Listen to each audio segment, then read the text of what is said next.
The spectrum has been allocated, the technology now exists, the money is there to do this without using a cent of taxpayers' money. It's essential that we put the tools that technology can now deliver and that the private sector can now finance, that we put those tools into the hands of public safety and first responders so that they can do their jobs much more effectively. Well, I was Vice Chairman of the Joint Chiefs of Staff on 9/11 when the two airliners crashed into the World Trade Center. And of course, public safety communications there was a real problem between first responders, fire, police, and other folks that were trying to manage that crisis. So the company was launched with that in mind, to offer public safety communication, particularly in crisis situations. And if you think about technology 30 years ago, it was very antiquated. We didn't have the interoperability, but we had the interoperability issues. That's been around. It's nothing new. So the 9/11 Commission that was established in the immediate aftermath of the tragedy highlighted as one of its recommendations that we as a nation had to get our act together with respect to public safety communications. Under the legislation, FirstNet is the recipient of any proceeds that are derived from the secondary use of spectrum. That's really important. The only way we're going to build a nationwide network is that FirstNet has a revenue stream. And with dynamic spectrum arbitrage, that provides FirstNet with that revenue stream. The technology that sits underneath it is complex, it's sophisticated technology, but the key takeaway is it pays for these networks to get built out, it's revenue generating, it gets the networks rolled out, and those networks will be able to save lives. When Katrina hit landfall, I was the Deputy Secretary at the Department of Homeland Security, and we were struggling to know what was going on, to communicate among the federal employees that were working and managing this, but also the state and the local community. Taxpayers are rightly becoming more demanding these days of accountability. They want to know that their tax dollars are being spent wisely. This is an opportunity to use a very valuable natural resource, this 20 megahertz of radio spectrum. By using dynamic spectrum arbitrage, you unlock all of the commercial potential of that radio spectrum, while at the same time giving public safety a state-of-the-art robust network that otherwise they couldn't have. I cannot stress enough how we need to introduce the kind of communications which can cope when times are really difficult.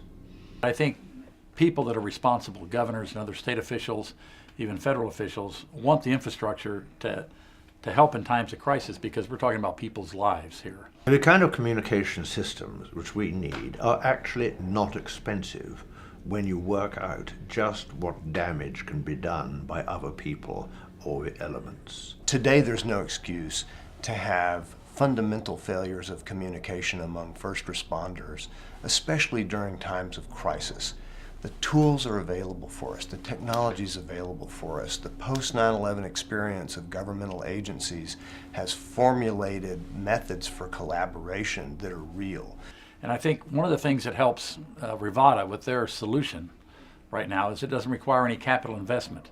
So it's a solution that's around an arbitrage program that will sell off the unneeded spectrum to carriers who need it, and fund the whole system. This is an opportunity to have a company come in and efficiently manage this so that the public sector gets the emergency network that it needs on a 24/7 basis.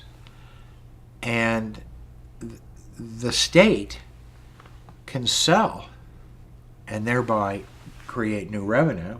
First of all, we have an IP inventory which is unique and which is absolutely necessary for this kind of venture. It's about having a public safety network that facilitates a capability for those first responders to maximize their mission.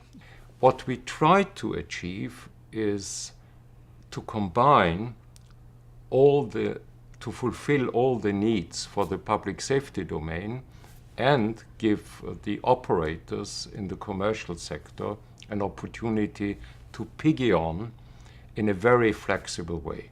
So it's a win-win-win situation for public safety, for private telecommunication operators, and most important for the customers at large. At the other end of the day, to allow the firefighters to do the best job they can, to allow the emergency medical technicians to do the best job they can, to allow the police officers to do the best job they can.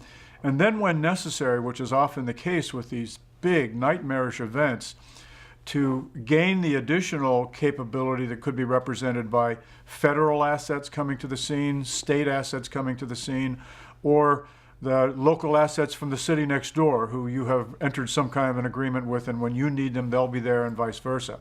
What frustrates me most is that a year and a half after we got the legislation passed, that we haven't made as much progress as we should have. There's really no excuse.